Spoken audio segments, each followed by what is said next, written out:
If you have a password protected PDF and want to permanently remove the password so you don't have to keep typing it in, here is a brilliant built-in shortcut to do it for free. Welcome to Rich Beat Guides. Let's get straight into it. Right-click your locked PDF file and open it. Type in the password one last time to unlock and view the document. Once the PDF is open on your screen, open the print menu.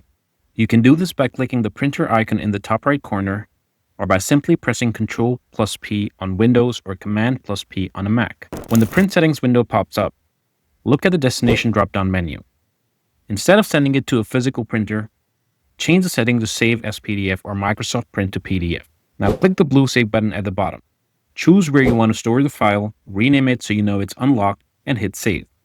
This newly generated copy will be entirely free of password restrictions. If this quick fix saved you some time, smash that like button and subscribe to Rich Beat Guides so you always have a tech toolkit right in your feed. See you in the next one.